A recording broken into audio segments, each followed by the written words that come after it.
this is Remy going to people who are like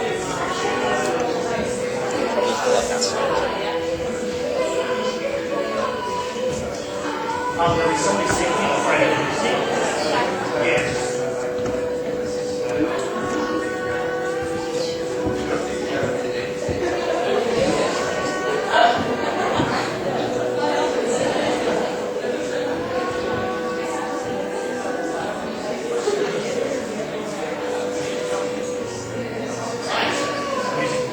Very exciting. Welcome, ladies and gentlemen, to the last Nuts event of the year.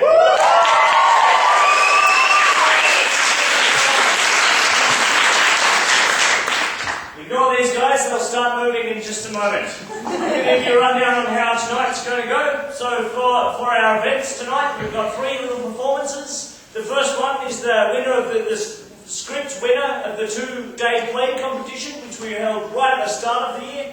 As well as that, we've got the winner of the 24 hours of theatre competition. I'll explain a bit more about each of these as the pieces come up. And then finally, we have our Nuts Ensemble development piece, which was a group of actors who worked together to put together kind of a variety show, you could say. There's a lot of cool, interesting stuff. Most of the set as well will give you kind of hints and clues as to what's going on without giving too much away.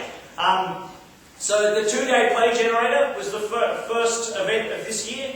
It had never been run before. What we do is give a whole bunch of various script writers chocolate and energy drink and give them 2 days, and in which that 48-hour period, based on a series of stimulus, they had to write a play. And what's about to happen behind me and slightly to the left is the winner of that competition. So we're really looking forward to keeping our events like this going throughout the year. Nuts is sort of branching out to having more exciting, new, interesting, a bit off-the-wall theatre opportunities. So the first event and the first play tonight will be that one. Then we'll have the 24 hours of theatre competition and then the development piece. In between, after the first 2 shows, they probably amount to roughly half an hour. We're going to have a 15-20 minute intermission. Feel free to go and get drinks and then sort of wander around the set. Don't smudge any of our chalk. But check out what's going on, because it's all very cool and very interesting. And then we'll have the final show, which will go for an hour. So the second half is actually longer than the first half, so just keep that in mind. So without further ado, this is the first show, the winner of the 48-hour competition.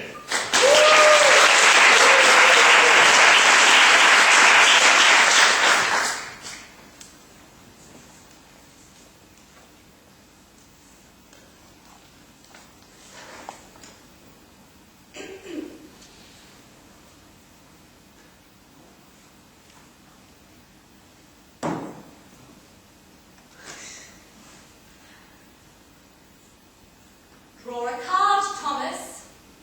What? The game is in progress. It is your turn to draw a card. What's going on? Where am I? Which would you prefer I answer first? Does it matter? Everything matters. Then who are you? Oh, that's another question entirely. Are you going to answer it? If you wish. In fact, I can answer them in reverse flow, since temporal flow is currently not doing any favours for either of us. But, okay, I am a dealer, and it is the game that you'll be playing with me.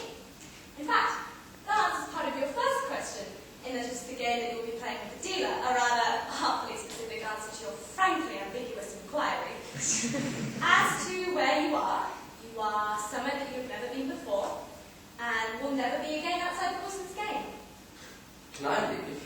Feel free to leave at any time, but departure will be considered forfeiture. Then I leave. I'm afraid I can't let you do that. Why not? Draw a card. Why? Draw a card, Thomas, or the game cannot continue and no further information will be relevant. 2 of hearts. Is that... have I lost yet? We'll find out after I've drawn mine. Which do you think it'll be? I don't know. Could be any of them. Well, that's not true. The probabilities have changed completely. Oh, yes. Very smart. You're not going to draw the 2 of hearts. Not strictly true. And if I wanted to, I could be sure that I would. How? Is the whole bloody deck stacked with twos of hearts? No, I just pick up your card. I know that one's the two of hearts. You know what, so do I. Are we going to get this over with? Two of hearts is what I want for this hand. Five of clubs. Great, you win. Can I leave now? Why do you assume that the 5 is greater than the 2? Because it's a bigger number. Well, 2 and 5 are both prime numbers. Now 2 is a prime flanked by 2 other primes, 1 and 3. 5 is the smallest number to be flanked by 2 non-prime numbers, 4 and 6. If it came to a contest between 5 and 2, 5 would be alone where 2 could counter its like-minded allies. I suppose you're going to tell me that clubs trumps hearts in this game too. In this case, no. Blunt trauma rarely wins over emotional flux. If it had been the 5 of spades now, that would look different. Blood usually bows to steel. So 1 in 4 and you would have won that deal. No. 13 and 51. So who's winning? Probability, as usual. Oh. Why am I here? The deal was struck, the goods delivered. Now payment is demanded. You are the player. When I signed up for this, had I been drinking? You did not volunteer. You were chosen. Great. What am I playing for, anyway? You're playing to save someone. Who? Draw 2 cards, please, Thomas. Fine. King of spades and jack of spades. Is that good? Morally ambiguous, I'd say. Depends on their individual personas. I think the King of Spades is a good man. I don't know. I haven't met him. You have.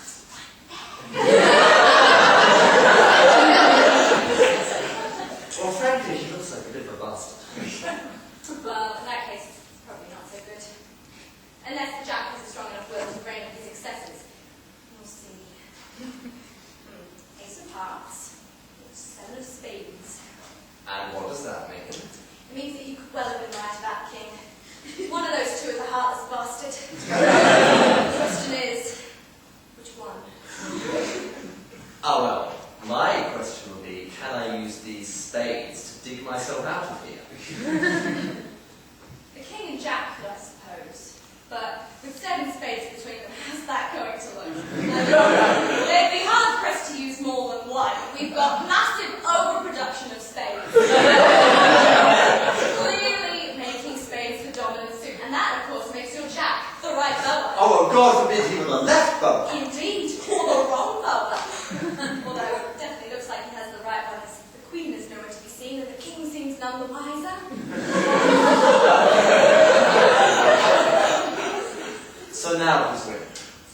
It's a bit subjective, but probably the Jack of Spades. He's the happiest. Or I would be in his shoes. He doesn't have shoes. He's just 2 torsos stuck together.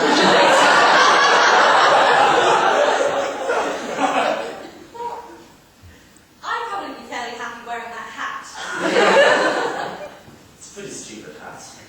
A free hat is a free hat. How did I even get in here? Came in when you were chosen. I don't know about you, but I reckon that constitutes unlawful imprisonment. Don't suppose I can talk to my lawyer? What's the last thing you remember, Thomas? Oh, great. Not only do you answer questions with questions, but those questions are complete non sequiturs. Think for a second. What's the last thing you remember?